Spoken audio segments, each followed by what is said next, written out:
All right, joining me now to continue this discussion on the minimum wage is Johnson Chukwu, who is the MD CEO of Cowrie Asset Management Limited, an investment bank based in Lagos. Mr. Chukwu, thank you very much for joining us on the program. And today we're talking about wages. The Nigerian Labour Congress has made it pretty clear that irrespective of the court order now, for it not to embark on that strike, it's going to go ahead with the strike 6th of November. You think is the best way to resolve this issue?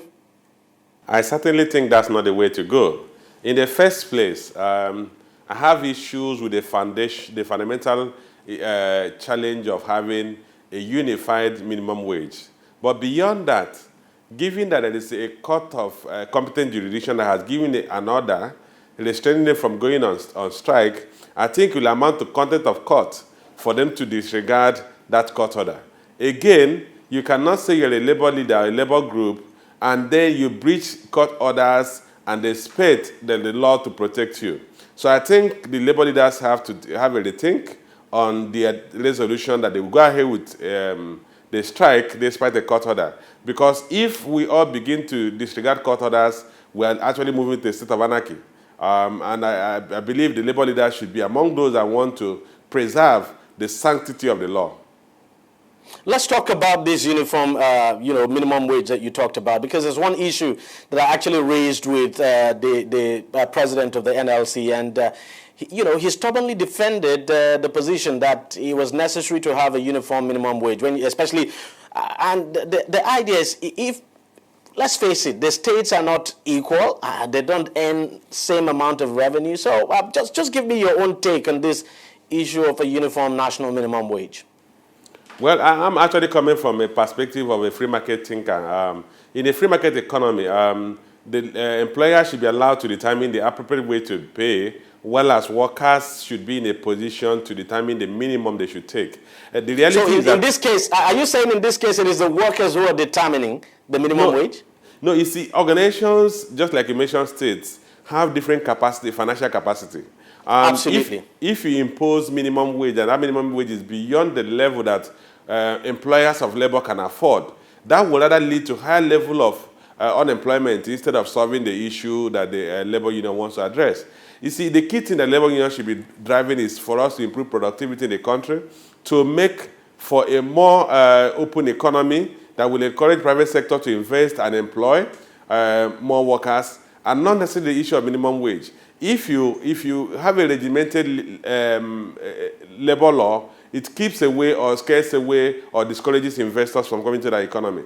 If we have a minimum wage, and that minimum wage is such that may not be affordable to some employers, the employers of labor will have no choice than to retrench, and I do not think that's what labor unions want to achieve. So the labor unions insisting on the minimum wage, for me, does not take into cognizance different capacities of employers to pay. But what matters most is that any good employer will pay workers commensurate wage according to their productivity. And if you think you want to legislate a minimum wage and you're not taking into cognizance the capacity of the employers to pay, you are actually going to lead to another problem.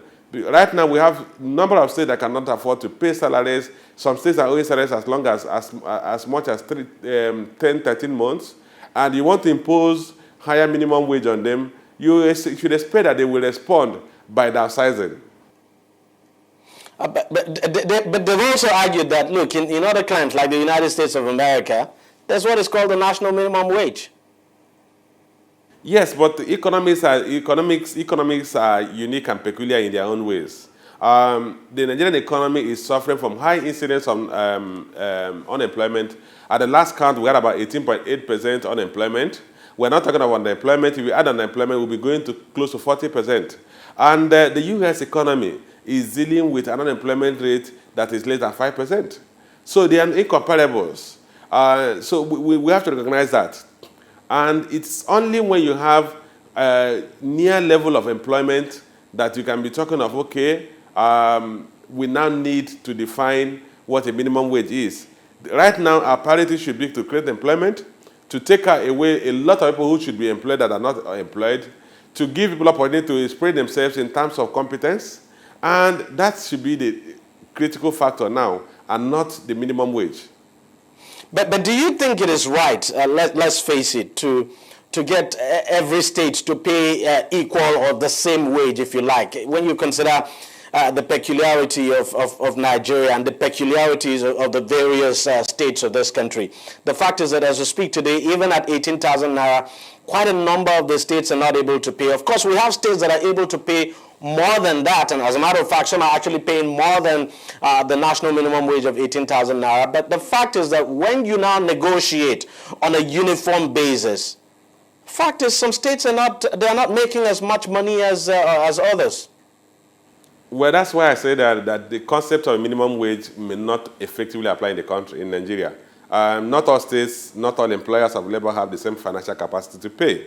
Unlike in America, where you have a minimum standard of efficiency and productivity, you don't have that in this country. If you look at the states, across the 36 states of the Federation, a number of them are not able to pay wages as at when due. Some of them are owing arrears of salaries and wages, and you are going to impose a higher burden on them. So the key thing is that once you talk of minimum wage across board, you ignore the fact that not all these employers of labor have the same capacity. And that's why my position is that we should forget about the issue of minimum wage. Each employer of labor should determine what is appropriate. Once we have high level of employment, let me tell you, Deji, if you have high level of employment, what happens is that the bargaining power of workers improves. Today, workers do not have the bargaining power because they don't even have the jobs. But if you have the near full employment, then the workers will tell you that if you cannot pay me this minimum amount, I will move to the next available job. And at that point, it becomes easy to legislate, if you have to use that word. It becomes easy to arrive at something that will be a market-determined minimum wage that no employee is willing to take. But right now, the employees do not have bargaining power because there's no job. And at the time when there's no job, you want to impose a minimum wage, so the employers of labor will certainly go behind the door or behind the table and reach a bargain with employees as desperately looking for a job. But most importantly, if you pose a minimum wage on companies or states that can't afford to pay, they will have to right-size or downsize their labor force so that they can pay the few that are left in employment. And that will worsen the incidence of unemployment in the country. And downsizing, of course, is one thing labor will not even accept anyway. Absolutely.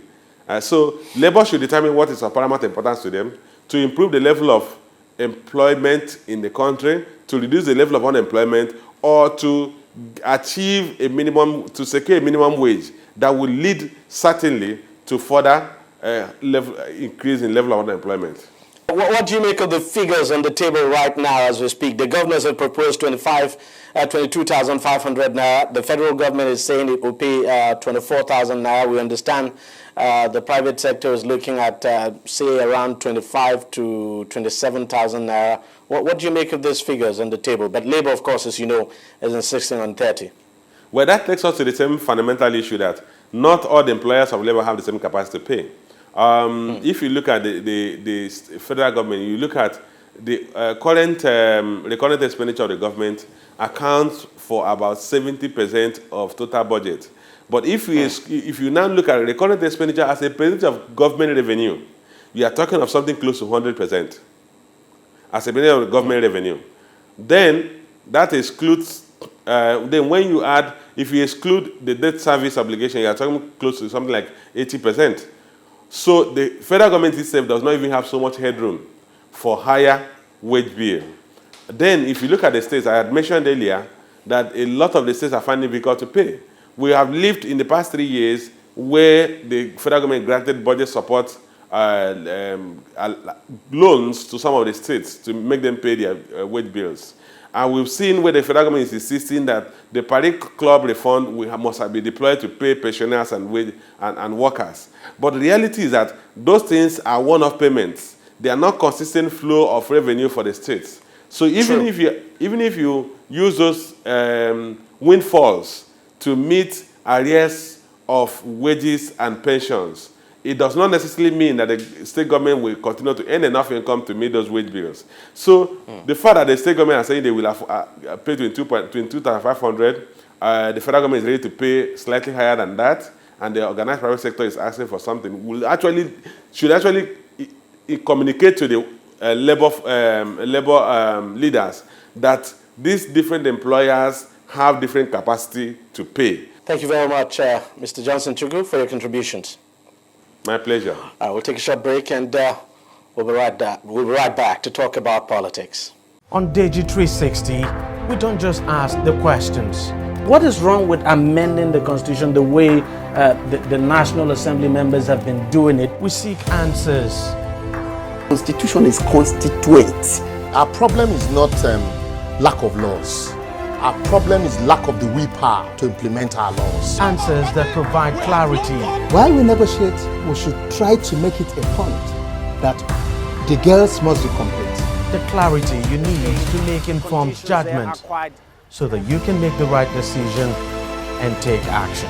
People are saying it is you politicians that are responsible for this, that you are the reason why this is happening. All these dollars that call themselves governors in this country. I wish we had people like Tony at the National Assembly. God forbid that I go to join that band. Deji 360, providing clarity to issues.